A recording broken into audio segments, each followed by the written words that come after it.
Chers amis, très heureux de pouvoir se retrouver pour voir cette quatrième question que nous trouvons dans le catéchisme d'Heidelberg. Qu'exige donc de nous la loi de Dieu? Jésus-Christ nous l'apprend dans le sommaire qu'il en donne. Tu aimeras le Seigneur ton Dieu de tout ton cœur, de toute ton âme, de toute ta pensée et de toute ta force. C'est là le premier et le grand commandement. Et voici le second qui lui est semblable. Tu aimeras ton prochain comme toi-même. De ces deux commandements dépendent toute la loi et les prophètes. Et ce texte est tiré notamment de Matthieu 22, versets 37 à 40. Imaginez un monde sans violence, sans guerre, sans égoïsme, sans incivilité, avec une très grande solidarité, où les denrées, par exemple, non consommées en Europe, sont transportées directement en avion dans les pays les plus pauvres. On serait très heureux, ça serait limite le paradis, ça serait une très bonne définition de « aime ton prochain comme toi-même ».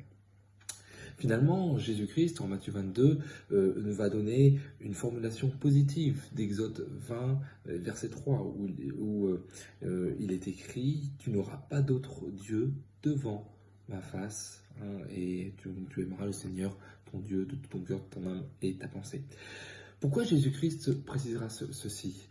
Vous le savez très bien, l'homme est enclin à être, comme le disait Calvin, une boutique à idoles. Chasser Dieu de son cœur et toutes sortes de choses viendra le remplir, des choses vides de sens, des choses qui déçoivent.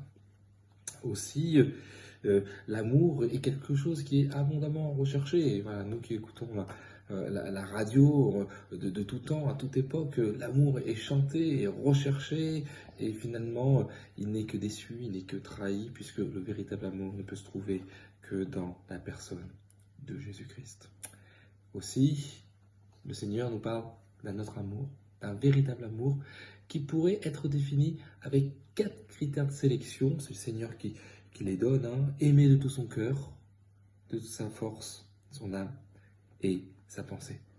De tout son cœur, tout d'abord, ou dans l'Écriture, cela nous renvoie souvent à la confiance, à la foi qu'on peut placer dans la personne de Jésus-Christ. Avant tout, eh bien, oui, une affaire de cœur.